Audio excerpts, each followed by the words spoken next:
Today brings two stories, the first from a married woman who was very unhappy in her marriage. She experienced a near-death experience during her pregnancy. Let's begin the first story. My husband was a frequent drinker and had a violent temper. After 3 years of our marriage, I became pregnant again. We already had a son, for whom I felt very guilty because he was not well cared for. Now that I am pregnant again, I am happy and worried. I was not well taken care of during my pregnancy. I didn't have enough food and was often abused by my husband. One day, I drove my husband to meet his friends. I was so hungry that instead of buying me food, my husband bought himself a beer. On the way home, he forced me to keep driving. Suddenly, my stomach started to hurt. I was scared, so I stopped the car. My husband, however, yelled at me. I pleaded with him that I had to go to the hospital. He agreed after seeing the blood on my seat. When I got to the hospital, the doctors took my son away from me. I pleaded with them not to leave him with his father. The nurse assured me that she would always watch over him. It was my first time in the delivery room and I was very nervous.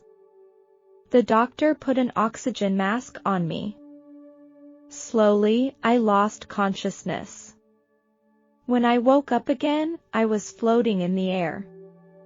I felt no pain, and I was about to fly out the window when I heard the sound of a baby crying. I turned around and saw my newborn daughter. The doctors were trying to save her life. My baby was growing beautifully. I was ready to reach out and hug her, but I couldn't feel my hands. I began to feel panic. I spoke to the doctor, but neither the doctor nor the nurse could hear me. I saw my daughter kicking her feet and moving her arms. I could hear her crying. I could feel her pain and I was very distressed for my daughter. I felt like I was slowly losing her. I floated outside the room and saw a phone in the hallway. A nurse was calling for special equipment. I suddenly felt something dark, and it was like a giant magnet, pulling me toward it. As I got closer to it, the more fear I felt. I felt it was evil. I prayed silently in my head, God, please help me. Please let me go back. I don't want to leave my daughter. She needs me so much right now. Please give me another chance, please.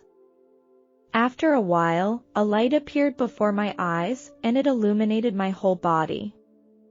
I went back into my body. I stayed in the hospital with my daughter for half a month and then left the hospital. When my daughter was 2 years old, I chose to get a divorce. I lived with my 2 children. I knew the rest of my life would be difficult, but I have no regrets. I thank God again that He gave me a second life. Next is the second story, this one from a single woman who had a tumor in her brain. During the surgery, she left her body, then went through a tunnel and came to heaven. Let's start our story next. I was 20 years old and working for a furniture company. I was mainly responsible for painting the furniture. At that time, I had to work about 10 hours a day. After working there for a few months, I started to have severe headaches. After work, I would often go to the bar and try to alleviate the pain through alcohol, but it didn't help. Things got so bad. One weekend, my father told me to get up for dinner. I was feeling very weak. My father saw how pale I was and immediately called the emergency number. He took me to the hospital.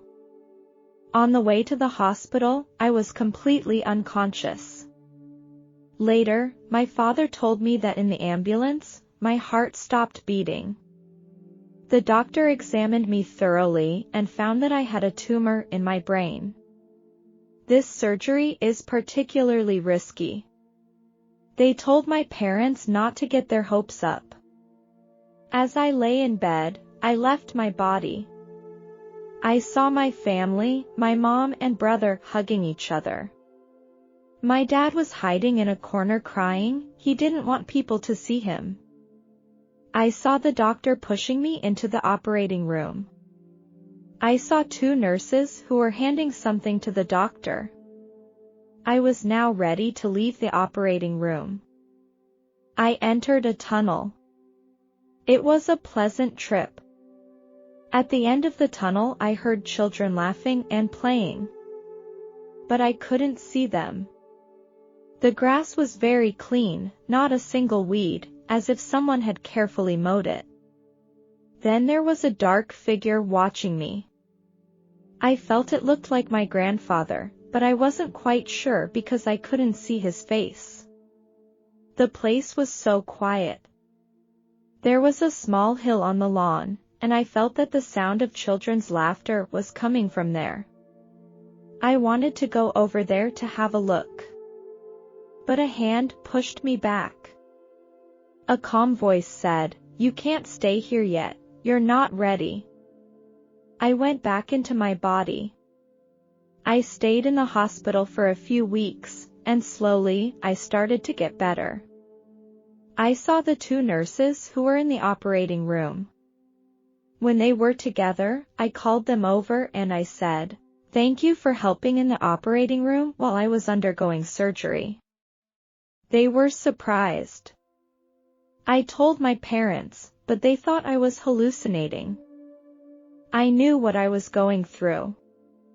I believe there is a heaven because I have been there, although I didn't stay too long.